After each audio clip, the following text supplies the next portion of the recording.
And welcome back to Briggs on Books. We're an international talk show now. We used to just interview authors from Central California, but now because of COVID, forced us to learn Zoom, and now we talk to people from all over the world. And our next guest, by the way, Ron Capshaw, all the way from Pensacola, Florida. Welcome to the show, Ron. Hey, thanks for having me back. Yeah, I know we had you on a couple months ago, and you're a fascinating author, fascinating guest to talk to. And tell us a little about the book. Now, do you have a whole bunch of books? Well, I've written four. Four. But these last two were the first time I had a heavy-duty publisher behind them. Oh, nice. So I consider myself to have written two books. So. Oh, okay, because two are really, really out there. I'm going to go ahead and put up on the screen there the graphic you sent me, which shows, I think, a couple books and stuff like that. But the current book is called what? The Carousel Club. Tell me about that. Okay, well, not to give too much away, but the Carousel Club was the strip club that Jack Ruby ran before he shot Oswald. Yeah. Okay. So it's got a kind of a link to that.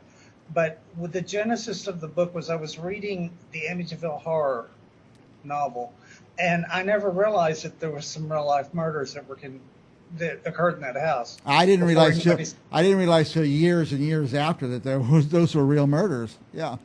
Yeah. A son killed his parents and his siblings, and he claimed a black robed figure gave him the shotgun to do it. So what I basically did was take that out of Long Island, sophisticated Long Island, and plop it down in small town Texas in the 1970s, which is what I grew up in. Okay. And once I did that, it changed everything. When I was growing up, I'm from Marlin, Texas. I changed it to Mulin, Texas for the book. But when I was growing up, the church, the fundamentalist church, was the hub of all social, economic, political power. As it is in a lot of parts of Texas, huh? I'm sorry? That's a Texas thing sometimes. Yeah.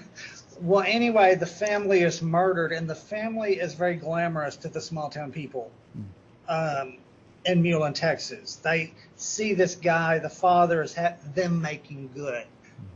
He's very glamorous. He's the veterinarian in the town, which is a huge deal.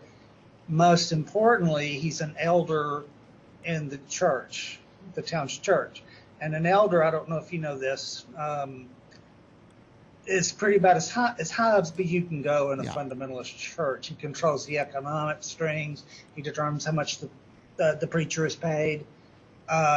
Just a really powerful position, even more powerful than the mayor. So I took this family who, the father's an elder, the mom is very glamorous. She's very snooty toward the small town people that suck up to her.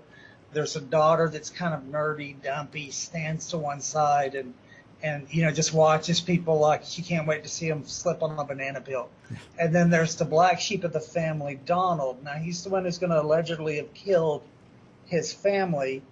Instead of a shotgun, I use a ceremonial dagger. And he's going to claim that the devil told him through the TV set to kill his family. And then a black robed figure comes out and gives him the dagger. So he basically hangs him upside down and cuts him like Christmas geese. The wrinkle I added to this was the protagonist, who's the teenage next door neighbor to the Haney family. His sister is in the house when the murders occur, and she's died. She's collateral damage. And his father, the protagonist's father's very, very fundamentalist. He doesn't blame himself for making the sister go over to that house that night. The father doesn't. He says her sins caught up with her. It was her own fault. It wasn't his fault for making her stay over at the Haney house as a way of social advancement. And so the protagonist has an epiphany. He says, if I stay in this town, I'm going to kill my father. Because he's very close to his sister that died. So he leaves town, goes in the army, comes back out, and he is a very specific type of writer. He's a haunted house writer. And what he does is He goes to real life haunted houses. He sprinkles holy water and Bibles and all that, and stays in the house, and nothing happens. And he feels like he's debunking this idea that the devil makes you do stuff because there's no devil. Right. And then, just to cut to the chase, he discovers that his sister's making ghostly sightings in the house she was killed in. So he goes back to the one place he never wanted to go back to. He's back in his hometown. And we're off to the races. Oh, boy. This is exciting. Sorry, that was kind of long-winded. Is there some basis of truth in this, like the Amityville Horror? Yes, I took the murders from there, and I even took some of the rumors about the family. The guy that killed his family, he would go back and forth. He'd say the devil made him do it. Then he'd say his sister did it. He was covering for her.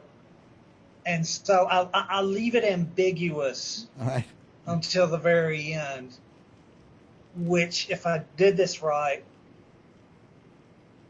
interconnects smoothly with Jack Ruby's strip club. Okay. I like that. I studied that myself. Sorry, that was very long-winded. I'm sorry. That's perfect. What's your genre? You call it a thriller, a mystery? It's both, with some supernatural thrown in. Supernatural, yeah. Supernatural thrown But in. you don't get that till the very end. Okay. Now, who should read this book? Who would want to read it? I think people that like the Amityville Horror would like it. I think people mad at their small towns would like it. Yeah. I ground it in a lot of reality. And I'm hoping people that, I'm hoping people that didn't have the same upbringing that I had will be able to enjoy the book. Yeah. That's great. But it's a very claustrophobic, very suffocating community. And what's going to happen is when the son goes back to investigate the ghostly sightings of his sister, he's going to find out the whole town's evil. It's not just the guy that killed the family. Yeah. The whole town is even worse. Yeah, and there's a lot of collusion. The old tale of the fundamentalist leaders are actually maybe a little bit evil or a lot evil. Yeah. I like that. Yeah. I'm going to read this. People that Bible thump can sometimes be the worst people of all. The way you paint this makes it very interesting and exciting. You were not long-winded at all. It only made me want to read it. So now, is this out on audiobook yet? I don't think they've done that yet. Yeah, not yet. Okay. I think it can. Well, actually, it comes out July 8th. Okay. So it is going to be on audio. I just don't know when. Okay.